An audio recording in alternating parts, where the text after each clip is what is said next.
Ciao a tutti e ben ritrovati su MTB Mag. Io sono Marco Toniolo e questa è la nuova Mondraker Crafty. Si tratta della e-bike da enduro del marchio spagnolo con 160 mm di escursione all'anteriore, 150 al posteriore, ruote da 29 pollici.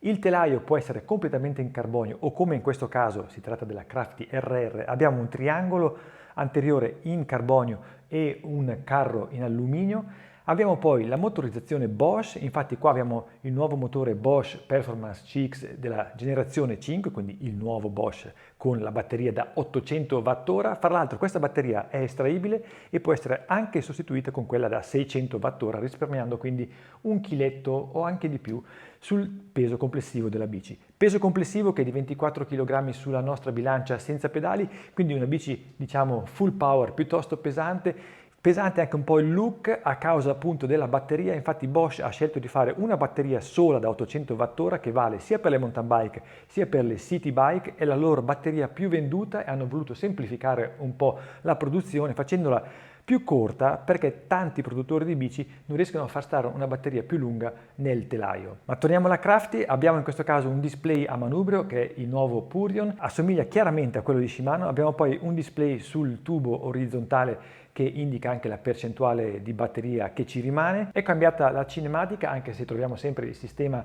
di sospensione zero tipico di Mondraker. In questo caso Mondraker ce l'ha fatta a farci stare sia il motore Bosch sia un ammortizzatore che va a tagliare il tubo piantone e vediamo anche che il reggiseno telescopico è sufficientemente lungo, ma questo lo vedremo dopo anche sul sentiero. Dicevo che la batteria è estraibile, infatti basta svitare questa brugola per poterla estrarre e quindi poterla caricare in casa se uno in garage o in cantina non avesse la presa per l'energia elettrica. La geometria in taglia ML prevede un reach di 475 mm, un carro posteriore che varia al variare della taglia, infatti dalla S alla ML, cioè a questa taglia, troviamo un carro di 455 mm, la L e la XL hanno invece un carro di 465 mm. Questo per tenere il comportamento della bici costante su tutte le taglie. Abbiamo poi un angolo sterzo di 64,1 gradi, abbiamo un angolo sella di 77 gradi e mezzo. Fra l'altro questi valori possono venire cambiati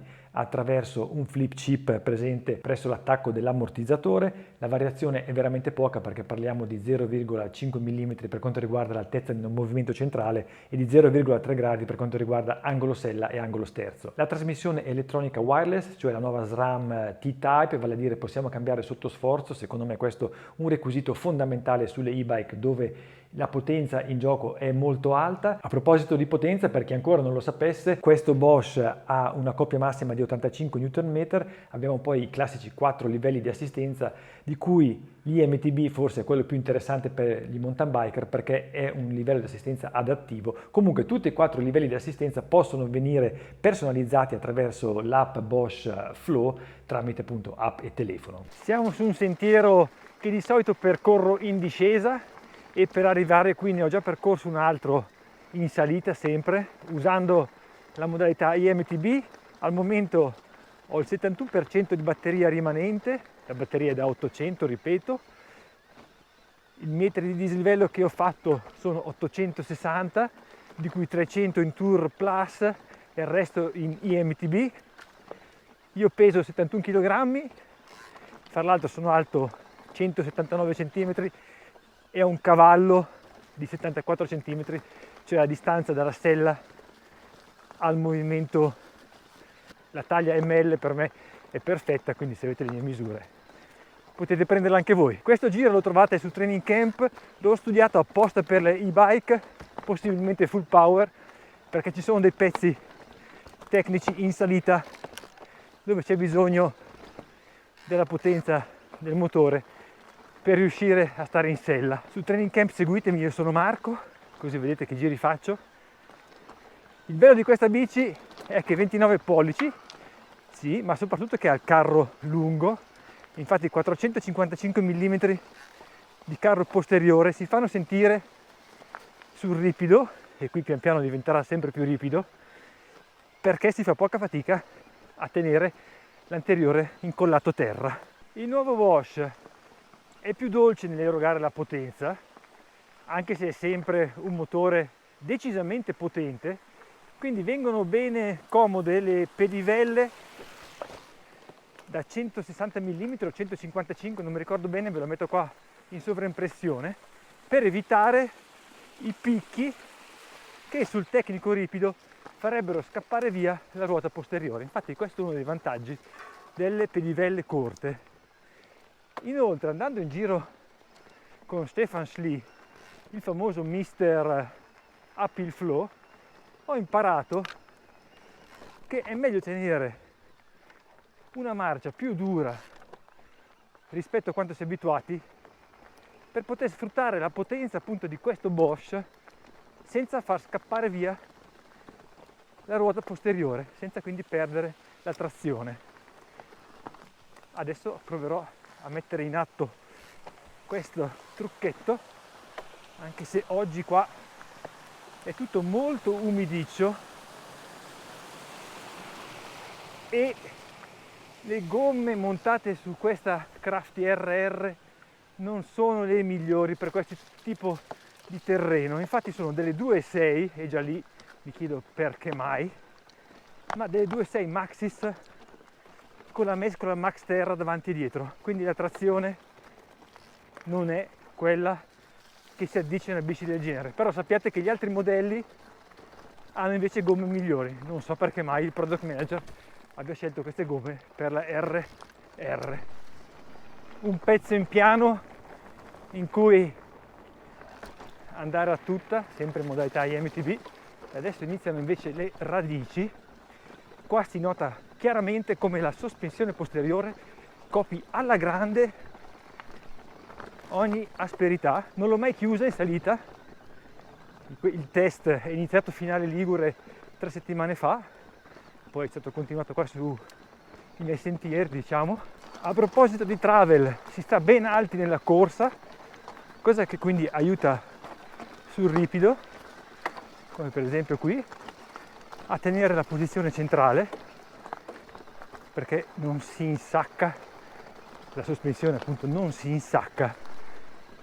Adesso vediamo qua di mettere in atto, ho perso il pedale, ma di mettere in atto il comandamento di Stefan Schlie. Infatti la mia cadenza è piuttosto bassa, molto più bassa di quanto userei con una bici senza motore, e però avete visto che riesco a salire. Adesso vediamo qua con la roccia bagnata. Wow, che scivolata, però ce l'ho fatta. Wow. Con altre gomme l'avrei fatto con meno problemi, ma c'è da dire che l'override di Bosch, cioè quando uno smette di pedalare la ruota continua a girare ancora per un po', aiuta moltissimo in quei frangenti. Neanche con la nuova generazione di Bosch è possibile abbinare il Garmin appunto al Bosch. Bisogna quindi usare il loro display, cioè di Bosch, la loro app, per vedere i dati, oppure appunto registrare separatamente con il Garmin l'uscita. Qua siamo su un altro tratto tecnico ripido, adesso dalla telecamera sembrerà in discesa, ma vi assicuro che è ripido. Io continuo a pedalare con una cadenza relativamente alta e vedete come risponde bene questo motore. Siamo in alto nelle nuvole mistiche, qua oggi niente panorama ragazzi. Vediamo qualche numero, ho fatto 1150 metri di dislivello, di cui 300 in Tour Plus, e ho il 57% di batteria rimanente, quindi io direi che è un ottimo valore, considerando che ho fatto 2 bei sentieri tecnici in salita, dove quindi il motore ha dovuto lavorare. Bisogna anche considerare che qui si può mettere addirittura il range extender, quindi da 800 andremmo a 1050, insomma si fa il giro del mondo praticamente. A parte il carro posteriore, qua troviamo in alluminio le ruote, il manubrio, le pedivelle, tutte cose che quindi aumentano il peso della bici e le fanno arrivare quindi a 24 kg, coi pedali siamo a 24,5. Eccoci arrivati in cima, purtroppo oggi non si vede niente, quindi adesso andiamo a vedere come va in discesa questa Crafty, perché va bene la salita, ma dopo la salita ci si vuole divertire, e vi posso dire dai miei test che la sospensione dietro è uno sballo, super sensibile ma anche molto ben centrata nel travel, quindi sta a metà travel molto bene. Quello che manca è un po' la progressività, ma qui credo che, essendo questa una pre-serie, non si sia messi abbastanza spacer nell'ammortizzatore. Infatti alla presentazione, se ho capito bene, era proprio la cosa che ci hanno detto, cioè che cambieranno questo aspetto. Vediamo alcuni dettagli, come il passaggio dei cavi dentro il telaio e non nella serie sterzo, però è possibile farlo volendo. Infatti vedete che questa serie sterzo ha uno sportellino, se proprio volete farlo potete mandare i cavi qui, però ovviamente è molto più bello e molto più facile per la manutenzione avere i cavi direttamente nel telaio. Le gomme hanno entrambe la mescola Max Terra, sono da 2.6 come vi ho detto prima. Per fortuna quella posteriore almeno Exo Plus per avere un po' più di robustezza, però appunto 2.6 secondo me non ha un gran senso su una bici del genere. Vedete che lo sporco viene spedito dalla ruota posteriore verso l'ammortizzatore. Per fortuna che qua c'è un carterino, che adesso non so se si vede con la telecamera, e un altro carterino qua sopra che insomma proteggono un po' l'ammortizzatore. Rimane infatti scoperta solo questa piccola parte dove non dovrebbe in teoria arrivare troppa roba. Malgrado il tubo sella interrotto, Mondraker ce l'ha fatta a farci stare un reggisella telescopico, direi da 170 mm di escursione, quindi questa è un'ottima cosa, considerando appunto che qua sotto c'è la sospensione e il motore. Avrete notato che finalmente il motore è silenzioso, cioè non sbatacchia in discesa. Infatti Bosch ha risolto il problema del rumore. Se io muovo la catena e la pedivella in avanti non sentite più nessun rumore se non quello della corona. Inoltre questa bici ha un bellissimo batticatena molto morbido che tiene tutto silenzioso. Insomma, brava Bosch e brava Mondraker, finalmente si scende senza sentire rumori molesti. Adesso voglio farvi vedere una rampa ripida e scassata fatta con la famosa tecnica della cadenza tenuta alta per far lavorare il motore. Ho la sella abbassata di circa 2 cm. Adesso qua provo ad andare tranquillo e vedete che, malgrado quel sassone in mezzo, sono riuscito a salire benissimo, cosa che di solito non faccio se frullo. Guardate il bosco che meraviglia, peccato non ci sia il sole perché questo colore arancione dei larici è magnifico, spero che risalti nel video. La Forcella 38 su una bici del genere, cioè che pesa così tanto, è perfetta per dare la rigidità dovuta, per dare poi un po' tutta quella sensazione di massiccio che comunque questo telaio dà, anche perché in frenata la 38 è molto più rigida della 36 quando i pesi diventano alti, quindi qua abbiamo già una decina di chili in più rispetto a una bici senza motore, più il peso del rider. Insomma, diciamo che ci sta bene, anche se ovviamente la 38 richiederà di buttarla giù più forte la bici per poterla sfruttare completamente. I freni Maven, abbiamo appena fatto il test, trovate qui nei suggeriti il test di Michele e il mio scritto, sono una potenza.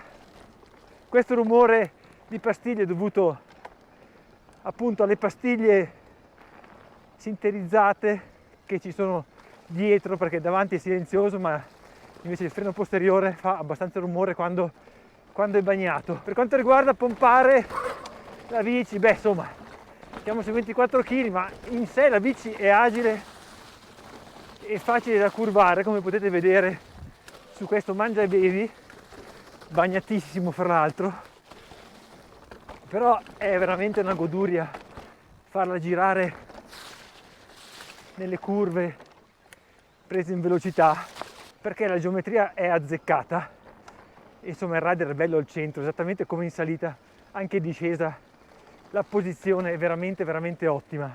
In velocità si apprezzano del tutto le sospensioni, perché veramente questa bici copia le asperità benissimo, chiaramente anche grazie al peso che tiene l'insieme della bici ben attaccato al terreno, Però devo dire che veramente gli ingegneri Mondraker hanno tarato la sospensione posteriore in una maniera grandiosa, perché pur essendo un ammortizzatore ad aria si ha quasi l'impressione di essere su una molla, tanto è sensibile e mangia tutto, pur rimanendo vivace, perché comunque riesco a pompare la bici bene. Adesso sassi a parte, che qua ce ne sono a bizzeffe che aspettano i miei stinchi, però riesco a alzarla bene, riesco a pomparla. Certo, se devo rilanciarla così, visto che sono più veloce dei 25 km all'ora in cui lavora il motore, diventa faticoso. Però obiettivamente qua è uno spasso. Guarda i cavalli. Attenzione ragazzi, hop. Insomma, questa nuova Mondraker Crafty è riuscita molto bene. È più di un enduro, secondo me un'ottima all-rounder. Avete visto che in salita veramente brilla grazie alle ruote da 29, una sospensione molto attiva e ha un motore facile da dosare e molto potente. Quindi non vi divertirete solo in discesa, ma vi divertirete anche in salita. Almeno io così mi sono divertito quasi di più in salita che non in discesa, andando a fare dei sentieri che prima non facevo. Qua sotto nella descrizione trovate il link ai prezzi, ai montaggi, a tutti i dettagli. Mi raccomando, fatemi sapere cosa ne pensate qua nei commenti, lasciate un like, iscrivetevi al canale se non l'avete ancora fatto e ci vediamo al prossimo video. Ciao!